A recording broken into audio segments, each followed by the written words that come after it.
특별히 오늘 본문 1절에서 하나님은 신들의 모임 가운데에 서시며 하나님은 그들 가운데서 재판하시느니라. 하나님은 신들 모임 가운데 서서 그들을 재판하신다고 했고요. 3절에서는 가난한 자와 고아를 위하여 판단하며 곤란한 자와 빈궁한 자에게 공의를 베푸신다고 했고요. 8절은 하나님이여 일어나서 세상을 심판하소서 모든 나라가 주의 소유이기 때문이다 라고 했습니다. 아삽 시인은 결론적으로 하나님이 뭐 하셔서 일어나셔서 세상을 심판해달라는 그 간절한 기도를 오늘 제목으로 잡아보았습니다. 첫째, 아삽은 어떠한 기도를 하나님께 했는가? 오늘은 크게 두 가지로 말씀을 나누기 원하는데, 첫째, 하나님의 심판은 믿는 자에게 뭐가 된다고 했어요? 위로가 된다고 했습니다. 하나님께서 세상을 심판할 때 예수 믿고 구원받은 사람에게는 너무나 큰 위로가 된다는 것을 오늘 본문에서 말씀하면서 왜 하나님의 심판이 여러분과 저에게 위로가 되는가?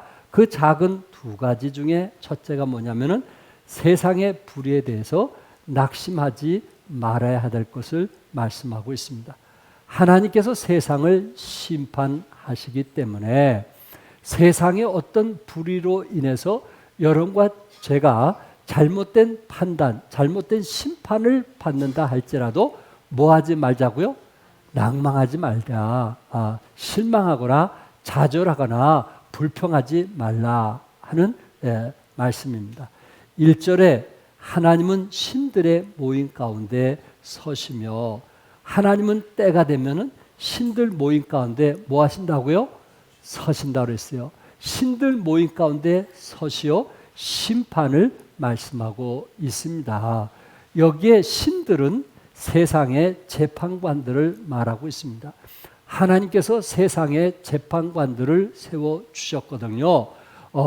그러고 교만하지 말고 하나님 마음처럼 세상을 잘 판단해서 이웃 사람들에게 고통과 어려움이 없이 잘 심판하고 판단할 것을 하나님께서 명하셨던 것입니다. 그럼에도 불구하고 그 당시 재판장들이 가난하거나 또한 과부들, 힘없고 나약한 이러한 사람들에게 불의한 재판을 했다라는 말입니다. 억울한 재판을 했다라는 말입니다.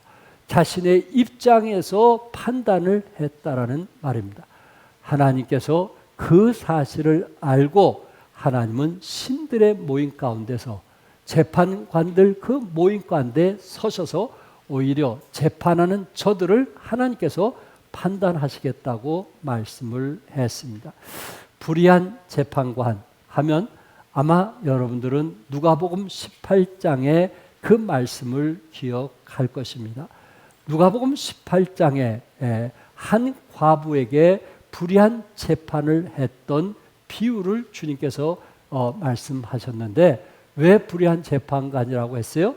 하나님을 두려워하냐고 사람을 무시하는 재판관이기 때문에 불의한 재판관이라.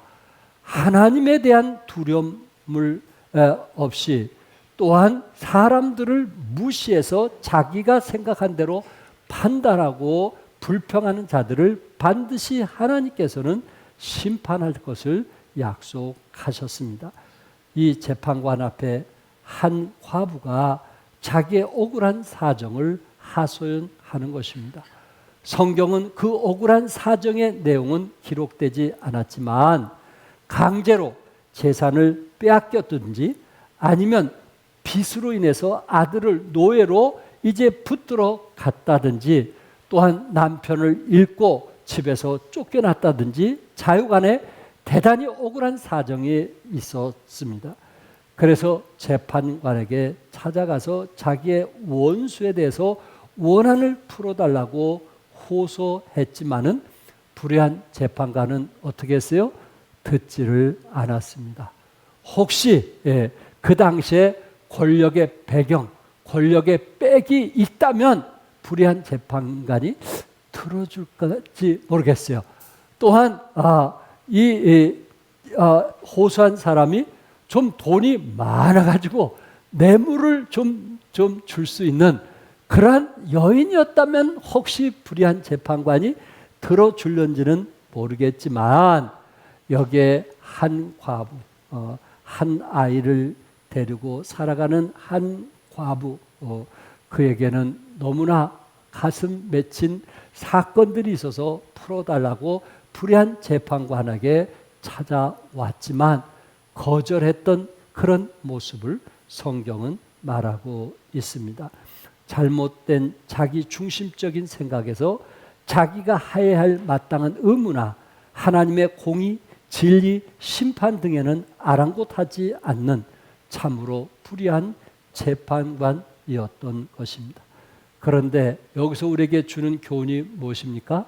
아무리 불의한 재판관이라 할지라도 이 과부가 너무 원한에 맺혀 있기 때문에 불의한 재판관을 번거롭게 했다고 그랬어요.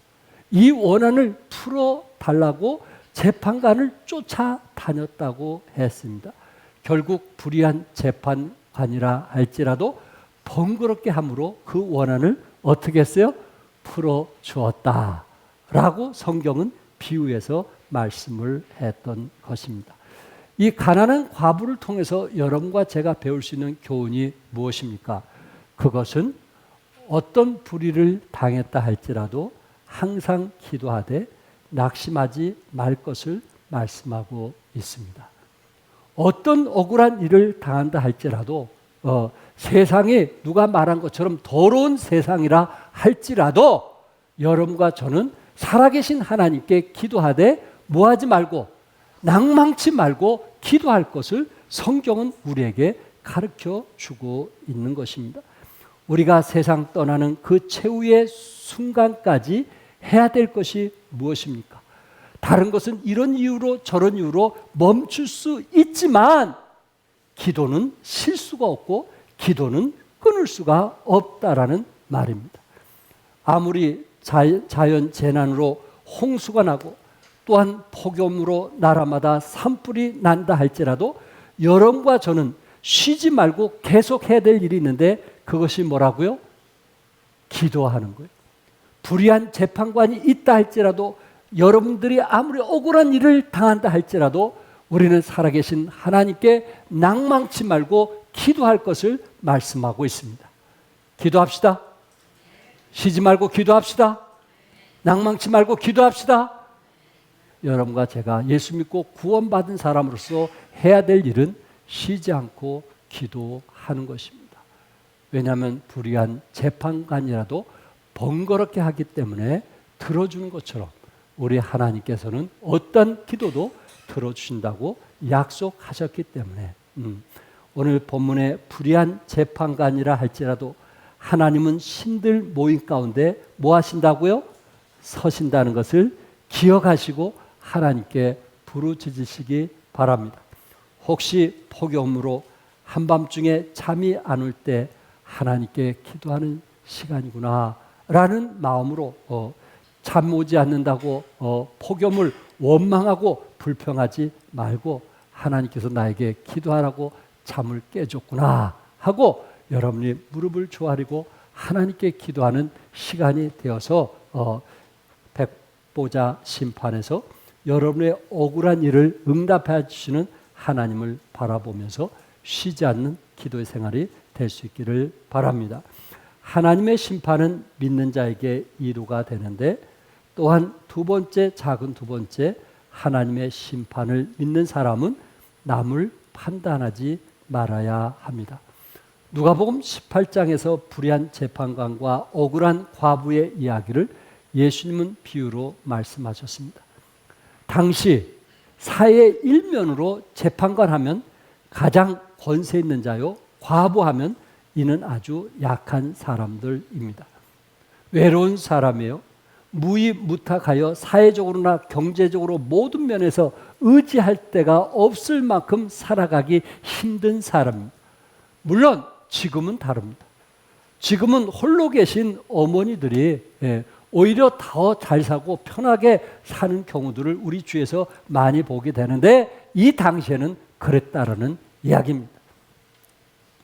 그러나 중요한 것은 심판은 하나님의 영역임을 알기 때문에 억울한 일을 당하면 누구에게 구하라고요? 하나님께 구하라는 것입니다. 귀찮게 여길 정도로 하나님께 매달릴 수만 있다면 하나님만이 여러분과 저의 올바른 판단으로 도와주실 것입니다. 누가복음 6장 37절에 비판하지 말라. 그러면 너희가 비판을 받지 않을 것이요. 정죄하지 말라. 그러면 너희가 정죄를 받지 않을 것이요. 용서하라. 그러면 너희가 용서를 받을 것이라. 이렇게 말씀했어요. 이거를 좀 더 바꾸어 말하면 여러분과 제가 상대방을 비판하면 여러분과 저는 무엇을 받는다는 거예요? 비판을 받는다. 또 다른 사람에게 여러분과 저는 비판을 받게 되는 거예요. 여러분과 제가 다른 사람을 혹시 정죄하게 되면 여러분과 저는 또한 다른 사람에게, 우리보다 더 나은 사람에게 정죄를 받게 된다는 거예요. 여러분과 제가 다른 사람을 용서하지 아니하면 또한 우리보다 더 큰 사람들이 결코 우리를 용서하지 않을 것을 말하고 있습니다. 누가복음 6장 38절에 너희가 헤아리는 그 헤아림으로 너희도 헤아림을 도로 받을 것이니라. 여러분과 제가 손해가 되는 것 같지만 우리가 상대방을 헤아리면 또한 우리는 다른 사람으로부터 뭘 받게 돼요? 헤아림을 받게 되는 거예요. 이게 성경의 원리예요. 성경의 원리는 갈라디아서 6장 7절에 말씀한 것처럼 사람이 무엇으로 심든지 그대로 뭐하리라? 거두리라. 우리가 심는 대로 뭐 하는 거예요? 거두는 거예요. 가만히 인생을 돌이켜보세요. 우리가 심는 대로 거두게 되는 거예요. 우리가 무엇을 심었느냐에 따라서 반드시 그 심고 거두는 법칙에 의해서 이루어지게 되는데, 첫째, 우리는 심는 것을 거두게 되는 거예요.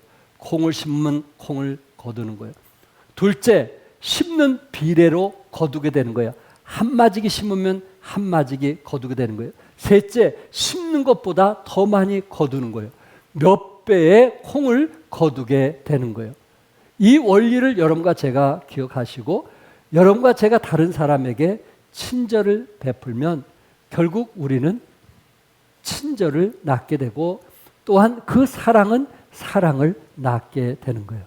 그런데 반대로 미움은 무엇을 낳아요? 미움을 낳는 거예요. 비판은 무엇을 낳아요? 비판을 낳는 것입니다. 산울림의 법칙 아시죠? 여러분과 제가 산에다가 누구에 대해서 욕하면 그 욕이 어떻게 해요? 나에게 돌아오는 거예요. 그대로 돌아오는 거예요. 우리가 산에서 누구를 사랑한다고 고백을 하면 그 사랑이 돌아오는 거예요. 산마다 울려서 몇 배로 돌아오는 거예요. 이게 성경의 원리예요. 혹시 부베랑을 아십니까?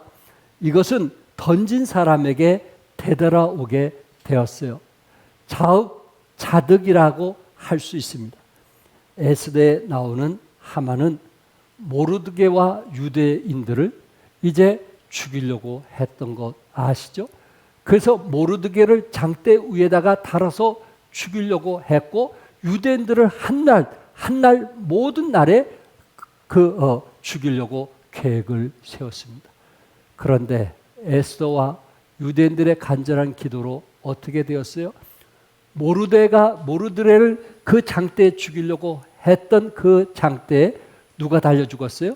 하만이 달려 죽었던 것입니다.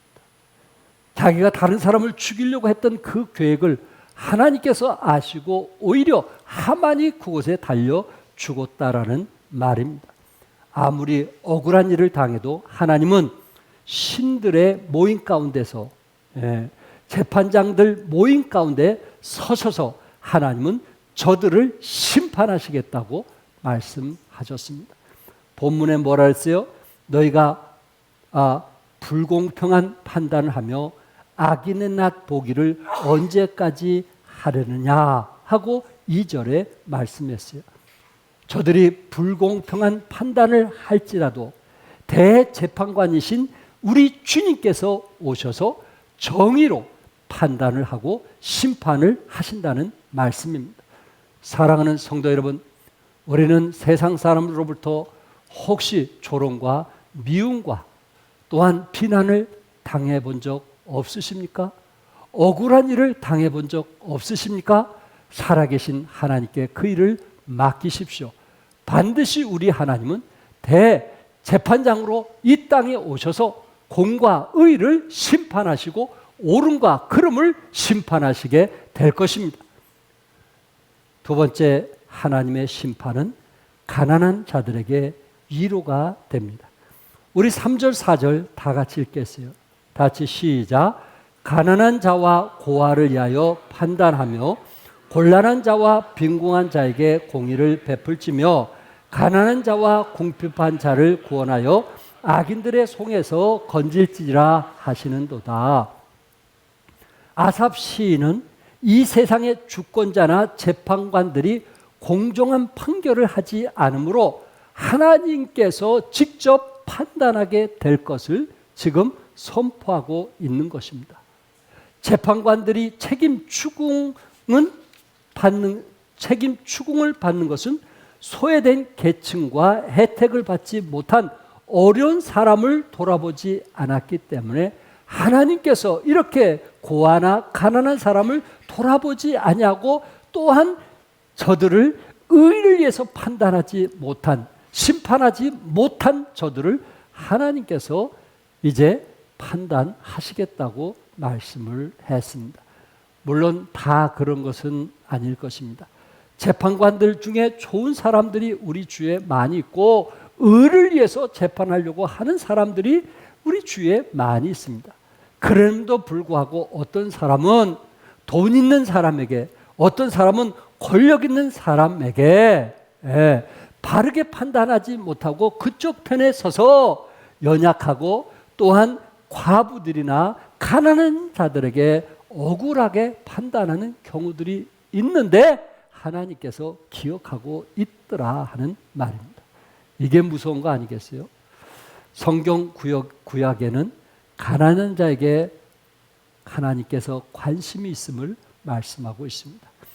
출애굽기 22장 25절과 26절에 네가 만일 너와 함께 한 내 백성 중에서 가난한 자에게 돈을 구워주면 너는 그에게 채권자 같이 하지 말며 이자를 받지 말 것이며 네가 만일 이웃의 옷을 전당 샀거든 해가 지기 전에 그에게 돌려보내라. 유대인들은요 가난한 자에게 돈을 구워 주었을 때 채권자 같이 하지 말라는 거예요. 그 사람을 힘들게 하지 말란 말이에요. 어렵게 하지 말란 말이에요. 돈 가졌다고, 돈 있다고, 돈 없는 사람들을 고통을 주지 말라고 유대인들은 법으로 말하고 있습니다. 또한 다윗은 시편 41편 1절에 가난한 자를 보살피는 자에게는 복이 있으며 재앙의 날에 여호와께서 그를 건지시리로다. 가난한 자를 보살피는 자에게 뭐가 있어요? 복이 있다고 다윗은 고백을 했어요. 힘들하고 어려운 자들에게 돌보고 보살필 때 하나님께서 저들을 축복하시고 건져주시겠다고 약속했고요. 시편 113편 7절에 가난한 자를 먼지 더미에서 일으키시며 궁핍한 자를 거름 더미에서 들어 세우신다고 말씀했어요. 이 말씀 저에게 개인적으로 좋아하는 메시지이기도 합니다. 가난한 자를 먼지 더미에서 일으켜 세우시고 궁핍한 자를 거름 더미에서 들어 세우신다. 대한민국에 사신 분들 중에 가난하지 않는 사람이 어디 있어요? 고통당하지 않는 사람이 어디 있어요? 전쟁을 만난 부모로부터 우리에게 무슨 재산을 이어받은 사람이 어디 있느냐 하는 거예요. 그 가운데도 하나님께서 가난한 자를 먼지 더미에서 일으켜시고 궁핍한 자를 거름 더미에서 들어 세우셨다는 사실을 여러분과 제가 기억하고 있다면, 감사하는 마음이 있다면 우리보다 더 가난한 자들, 고통당하는 자들을 위해서 살아갈 수 있기를 바랍니다. 성경은 고아나 과부에게 관심이 있습니다. 출애굽기 22장 22절과 23절에 너는 과부나 고아를 해롭게 하지 말라. 네가 만일 그들을 해롭게 함으로 그들이 내게 부르짖으면 내가 반드시 그 부르짖음을 들으리라. 성경 구약에는 가난한 자에게 관심이 있을 뿐만 아니라 성경 구약에는 고아나 과부에게도 관심이 있다고 말씀했고, 혹시 부자가 과부나 고아에게 해롭게 했을 때 그 가난한 사람이 하나님께 부르짖으면 하나님께서 그 부르짖음을 뭐 하신다고요? 들으신다. 믿으시면 아멘을. 들으신다. 고아와 과부는 불쌍한 자들을 대표합니다. 그들은 의지하고 신뢰할 대상이 없고 외롭고 쓸쓸한 경우들을 보게 됩니다. 그러나 하나님은 저들의 소리를 듣고 계신다. 이렇게 말씀하셨습니다. 또한 구약 성경에서 하나님께서는 가난한 자에게 관심이 있고 고아나 그 과부에게도 관심이 있을 뿐만 아니라 가난하고 소외된 자들의 재판장이 되어주신다고 그랬어요. 재판장. 그것이 오늘 본문 8절의 결론적인 메시지인데, 하나님이여 일어나서 세상을 모아소서 심판하소서. 모든 나라가 주의 소유이기 때문이다. 아삽 시인은 찬양 인도할 뿐만 아니라 또한 찬양 가사에 감동을 받고 은혜를 받으면서 살아갈 뿐만 아니라 또한 예수 믿고 구원받은 사람들이 주위에 고통당하고 어려운 사람들을 위해서 기도하는 사람이었어요. 하나님이여 일어나 불의한 재판관을 심판하소서. 잘못 판단하는 저들을 심판하소서. 이렇게 기도했던 것입니다. 여러분, 구약의 동방의 의인이라고 하는 사람 아시죠? 한순간 모든 것을 잃었던 사람 기억하시나요? 욥은 어떤 삶을 살았어요? 욥기 29장 12절과 13절에 이는 부르짖는 빈민과 도와줄 자 없는 고아를 내가 건졌음이라. 빈민들과 고아를 위해서 살았어요. 망하게 된 자도 나를 위하여 복을 빌었으며 망한 자도 또 욥을 찾아와서 좀 도와달라고 했고 과부의 마음이 나로 말미암아 기뻐 노래하였느니라. 외롭고 힘이 없어서 불의한 재판관들에게 고통당할 때 욥을 찾아와서 도움을 구하고 그것이 해결되었을 때 기뻐 노래했다라고 말하고 있습니다. 도와줄 자 없는 고아를 도와주었고 과부의 눈으로 실망케 아니하였으며 고아와 나누어 먹었을 뿐만 아니라 오히려 젊었을 때부터 고아를 아비처럼 저들을 길러주었고 과부를 돌봐준 사람이 누구예요? 욥이었습니다. 여러분과 저도 욥과 같은 사람이 될 수 있기를 바랍니다. 하나님이 기뻐하신 일이기 때문에 그렇습니다. 또한 신약의 예수님은 어떠한 일을 하셨나요? 약한 자들을 사랑하셨고 친구가 되어 주셨습니다. 예수님은 자기 잘났다라고 하는 제사장이나 바리새인들이나 사두개인, 똑똑하고 또한 잘난 척하는 그런 사람들에게 마음을 준 것이 아니고 약하고 연약한 자들의 친구가 되어 주셨습니다. 마태복음 10장 42절에 또 누구든지 제자의 이름으로 이 작은 자 중 하나에게 냉수 한 그릇이라도 주는 자는 내가 진실로 너에게 이르노니 그 사람이 결탄코 상을 잊지 아니하리라. 제자의 이름으로 이 작은 자 중 하나에게 냉수 한 그릇이라도 하나님은 결탄코 상을 뭐하지 않겠다고요? 잃지 아니하겠다. 반드시 보상하시겠다고 약속했어요. 작은 자, 가난한 자, 연약한 자. 마태복음 24장 45절에서는 이에 임금이 대답하여 이르되 내가 진실로 너에게 이르노니 이 지극히 작은 자 하나에게 하지 아니한 것이 곧 내게 하지 아니한 것이라. 작은 자, 가난한 자, 불쌍한 자, 이런 사람에게 하지 않는 것이 곧 내게 하지 않는 것이다. 이렇게 말씀하고 있어요. 여러분과 저는 교회 안에 힘들고 어려운 사람을 위해서 기도해 주시기 바라고 격려해 주시기 바라고 사랑해 주시기 바랍니다. 왜 그럴까요?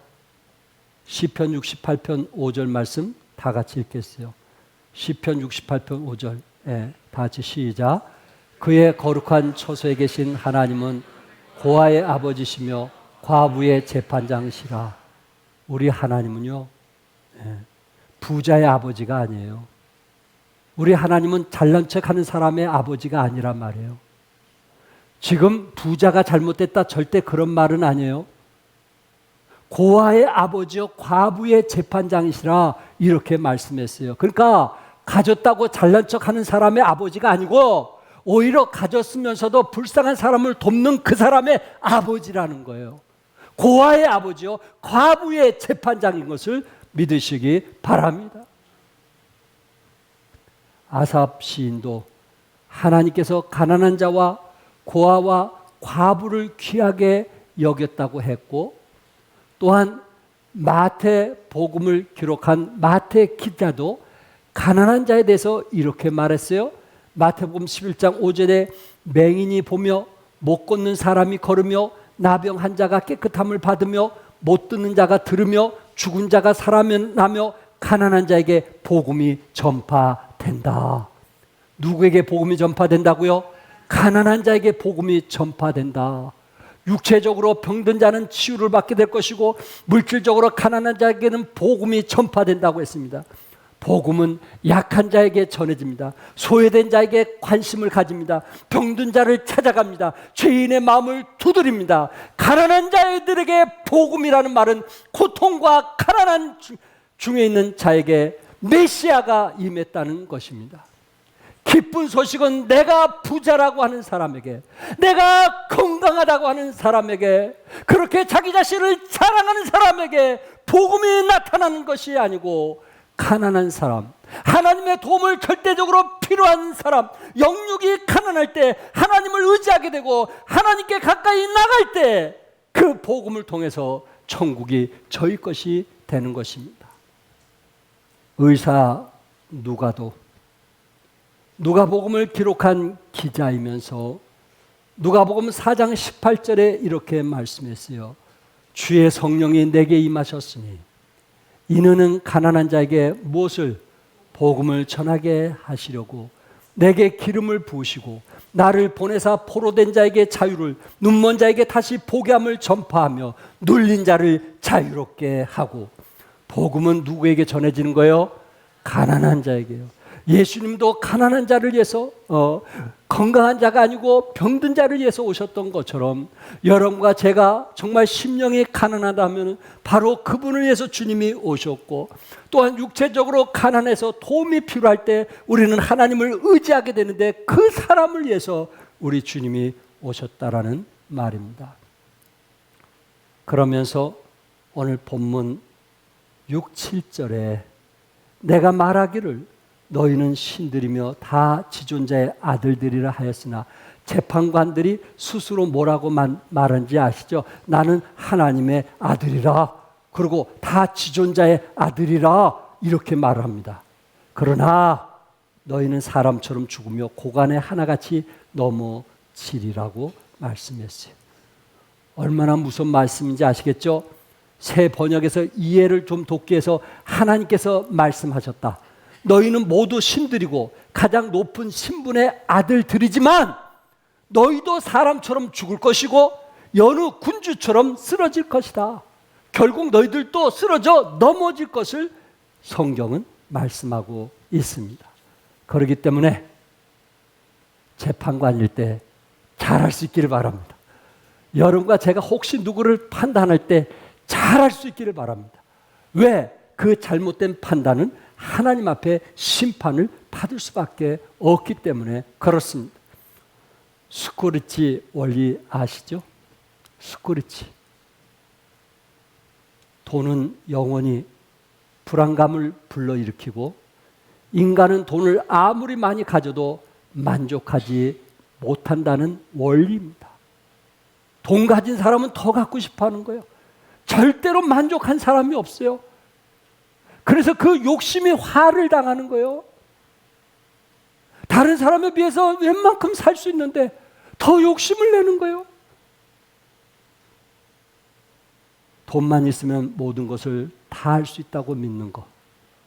자신이 가진 것에 대하여 만족하지 못하고 끝없이 탐심을 따라 살아가는 것, 이것이 얼마나 어리석은 일입니까? 이것이 우리가 진정 소중하고 귀한 복음과 점점 멀어져 가며 사는 것이 아니겠느냐 하는 거예요. 본문 4절에 가난한 자와 궁핍한 자를 구원하여 악인들의 손에서 건질지니라. 우리 하나님은 가난한 자와 궁핍한 자를 구원하시는 하나님인 것을 믿으시기 바랍니다. 가난하고 궁핍한 자를 들어서 사용하심을 믿으시기 바랍니다. 하나님의 나라는 작은 자가 가장 크고 큰 자는 가장 작다는 원리입니다. 고아와 과부는 소외계층의 대명사입니다. 예수님께서 2렙돈을 성전에 드린 과부가 가장 많이 드렸다고 말씀하셨어요. 나인성 과부를 불쌍히 여겨 아들을 살려주셨습니다. 한 과부가 재판장에게 자신의 원한을 풀어달라고 호소함으로 원한을 풀어줬다는 비유를 말씀해 주셨습니다. 예수님은 소외계층의 편이셨습니다. 예수님은 창녀와 세리, 죄인의 대명사인데 창녀와 세리의 친구였어요. 예수님은 가장 더러운 죄인을 가까이 하셨습니다. 그래서 너희는 믿지 아니했으나 세리와 창녀는 믿었다고 말씀하고 있어요. 대제사장 바리새인 사두개인은 예수님을 믿지 않았어요. 그러나 세리와 창녀는 예수님이 하나님의 아들인 것을 믿었기 때문에 너희들보다 먼저 하나님 나라에 들어갈 것이라고 말씀을 했습니다. 저는 결론적으로 한 예를 드리고 마치려고 합니다. 오래전 케이블 방송사에서 어쩌다 사장이라는 프로그램을 통해 남쪽에 있는 그 나주군 공산면에 소재한 공산마트를 소개했습니다. 그간 공산면에 마트가 좀 크게 한 곳이 있었는데 그곳의 사장을 소개하는데 어쩌다 사장이라는 제목이 눈에 와 닿았습니다. 이 마트 한 코너에 정육점이 있었는데 그 정육점 하던 사람이 그만두어서 이제 다른 사람을 써야만 되었습니다. 그런데 다른 사람이 그 정육점을 하면서 크게 돈을 벌었다는 얘기인데 그분은 나주 공산면의 출신이 아니었다는 거예요. 그 사장은 충청도 공주에서 살다가 남편이 해고를 당해가지고 단돈 30만을 들고 쫓기다가 어디까지 왔냐면은 공산면까지 와서 살게 되었습니다. 자식을 위해서 아내를 위해서 먹고 살아야 되니까 그가 할 일이 없으니까 이 새벽 4시에 일어나 도축장에서 일하고 아르바이트를 하게 되었습니다. 그래서 겨우겨우 생계를 유지하며 살아갔는데 얼마나 어려웠던지 아이가 폐렴에 걸려가지고 돈 3,000원이 없어서 병원 못 갈 정도로 그렇게 가난했다고 합니다. 그런데 마트 사장이 이제 그 정육점에 사람이 없으니까 누구가 했으면 좋겠다고 생각을 했는데 그래도 이 고기에 대해서 도축장에 일하고 있는 그 사람에게 제안을 한 겁니다. 당신이 한번 이 마트에 정육점을 해봤으면 어떻겠느냐. 30만 원 들고 가족끼리 쫓겨서 여기까지 온 사람이 무슨 정육점을 할 수 있겠어요.